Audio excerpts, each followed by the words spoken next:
नमस्कार महाराष्ट्रातील तमाम शेतकरी बांधवांना, माझ्या मायबापांना, आपण आज शेतकऱ्यांच्या समस्याबाबत आपण याच्यात एक 5 मिनिटाचं एक शेतकऱ्यांच्या प्रती या देशातील व महाराष्ट्र राज्यातील सरकार कशा पद्धतीनं भेदभाव करतो आहे, कशा पद्धतीनं आमच्या लोकांना न्याय मिळत नाही या संदर्भात आपण या समस्येवर बोलणार आहोत।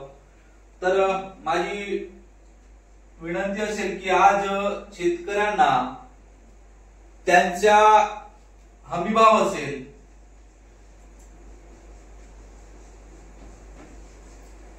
फरकाची रक्कम असेल,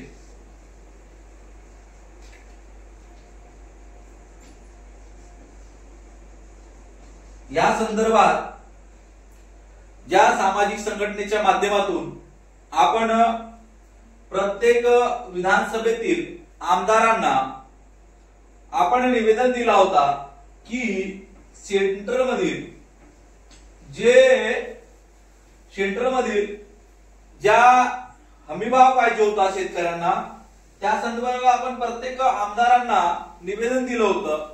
त्या निवेदनामध्ये आपण सांगितलं होतं की जर तुम्ही आम्हाला बोनस नसेल या आम्हाला तुम्ही शेतकऱ्यांना जर व्यवस्थितरित्या कायद्यानुरूप तुम्ही आम्हाला माहिती देत नसाल किंवा आम्हाला त्यांचं मोल देत नसाल तर आपण हा मुद्दा विधानसभेत मांडावं अशी आम्ही मागणी केली होती।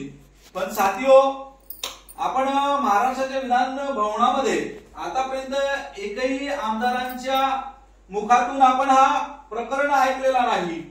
त्या संदर्भात आज महाराष्ट्रातील धान उत्पादक शेतकऱ्यांची जर आपण गोष्ट केली तर आपल्या धानाला वर्तमान काळात 6000 रुपये क्विंटल धानाचं रेट पाहिजे आहे। हे रेट शासनाच्या अधिनियमामध्ये आहे आणि हा शासकीय रेट आहे। या संदर्भात आजपर्यंत महाराष्ट्रात असेल किंवा भारतात असेल अशा पद्धतीचं शेतकऱ्यांना हमीभाव दिला गेला नाही। यासाठी आपली सामाजिक संघटना रोडावर उतरत आहेत आणि हमीभाव भेटला पाहिजे म्हणून प्रत्येक संघटना काम करतो आहे। पण यामध्ये महाराष्ट्राची दुर्दशा अशी आहे किंवा काय म्हणता येईल आपल्याला, त्याची जाणीव नसण्याच्या कारणामुळे आज सरकारच्या विरोधात आपला एकही शेतकरी बोलत नाही। आज आमच्या क्षेत्रात आमदार आल्यानंतर आम्ही त्याला आपल्या धानाच्या हमीभाव पाहिजे म्हणून कधी बोलत नाही। तर या संदर्भात तुम्हाला जागरूक होण्याची गरज आहे। आज ज्या पक्षाचे चमचे जे नेते असतात हे तुम्हाला लुबावणूक करून निवडणुकीमध्ये मतदान घेण्याचं काम करतात, पण वास्तव ज्या आपल्या मागण्या असतील किंवा समस्या असतील त्यावर कधीही बोलताना दिसत नाही। तुम्हाला निवडणुका आल्या की 4-5 दिवसामध्ये ते लोक तुम्हाला पैशाच्या आमिषावर तुमच्याकडून मतदान घेतात, पण तुमच्या हक्काची गोष्ट कधी करत नाही। साथियो, उदाहरण घेतल्यास आज आपण उन्हाळ्याची फसल काढलेली आहे आणि सोसायटीमध्ये विकलेला आहे। आज आपण आपल्या क्षेत्राची जर माहिती घेतली तर आज भी हजारो टन शेतकऱ्यांची धान त्यांच्या घरात आहेत। विचार करा, ज्या शेतकऱ्यांनी एवढं कष्ट कबाड करून त्याचे धान त्यांच्या केंद्रावर विकल्या गेलं नसेल तर काय आज नरेंद्र मोदी म्हणतात की आम्ही शेतकऱ्यांचे 2% जीडीपी वाढवतो आहोत, पण जो शेतकरी आपल्या स्वतःचे पैसे खर्च करून व्याजाने पैसे घेऊन त्या शेतकऱ्याने उत्पादन काढलं आणि त्याचे उत्पादन काढलेला माल घरी असेल तर काय त्याचे 2% जीडीपी वाढणार? शेतकरी बांधवांनो, आज हमीभाव आणि फरकाच्या रक्कमसाठी आपण निवेदन दिलं, पण आज पावसाळी अधिवेशन सुरू आहे आणि या अधिवेशनामध्ये एकही आमदाराने हा प्रश्न मांडलेला नाही।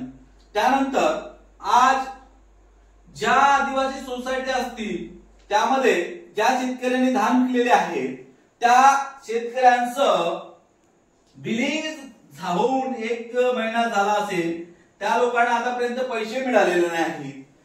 त्या ठिकाणी जो गोरगरीब शेतकरी असेल त्यानं व्याजाने पैसे काढले असतील आणि त्या व्यक्तीला शासन 2-2, 3-3 महिन्याच्या नंतर पैसे देत असेल, तर काय खऱ्या अर्थानं या देशातील जे नेते आहेत ते नेते आपल्या लोकांना लुभावण्याचं काम करतायत आणि ही जाणीव आमच्या लोकांनी ठेवली पाहिजे आणि आपल्या हक्काचं आपण जे मेहनत करतो आहोत त्याच्यावर आपण किंमत मागत आहोत किंवा आपण चोरीनं आणि लुबाडणीनं आणून आपण त्यांच्यावर किंमत मागत नाही।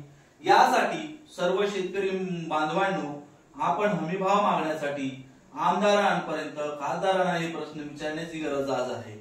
साथियो, देशामध्ये आज नरेंद्र मोदी आपल्याला 2000 देतात तर माझे भावडे शेतकरी असे उहापोह करतात, असे उहापोह आम्हाला 2000 मिळतात। पण मित्रहो, आपण ज्या शेतीमधून उत्पादन काढतो आहोत आणि त्या उत्पादनाच्या मालावर आपल्याला हमीभाव मिळत नाही, त्यासाठी आपण बोलत नाही।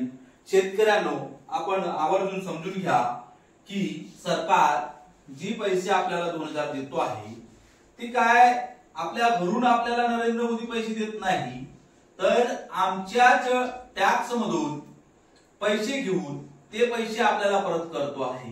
आज आपण बघितले असाल 2014 पासून आपल्याकडे बीजेपी सरकार सत्तेत आलेली आहे आणि या सरकार मोठ्या मोठ्या गोष्टी सांगून लोकांना, शेतकऱ्यांना फसवण्याचं काम करतो आहे। आज खताचा रेट, औषधाचा रेट झपाट्याने एवढा वाढलेला आहे की आज शेतकऱ्यांना विचार करावा लागतो आहे। आज धानाच्या औषधांवर जीएसटी लावली गेलेली आहे, पण जो शेतकरी ज्याच्यावर उत्पादन काढतो आहे त्याच्या मालावर जीएसटी का नाही यासाठी आमच्या शेतकऱ्यांनी कधीच प्रश्न विचारलेला नाही। मित्रहो, आपल्या मधल्या चुका आपण कधी काढत नाही, कधीच आपण प्रयत्न करत नाही। सरकार ही तुम्हाला लुटण्यासाठी बसलेली आहे, तुम्हाला समानतेची वागणूक देण्यासाठी नाही। म्हणून आपण जागरूक झालं पाहिजे आणि आपण 2000 न मागता आपल्या शेतामध्ये जो माल निघतो आहे त्याच्यावर हमी भाव मागण्यासाठी आपण सतत आमदार खासदारांना वाटेच धरलं पाहिजे आणि आपली मागणी पूर्ण केली पाहिजे। साथियो, आज आपण या संदर्भात माहिती घेतली आहे। आपल्याला माहितीच असेल की आपण धान विकले पण आतापर्यंत त्या धानांची बिलिंग झालेली नाही। त्या बिलिंगच्या नंतर ज्या लोकांनी धान विकलं, ज्यांचे बिलिंग झाले, त्यांना पैसे नाही।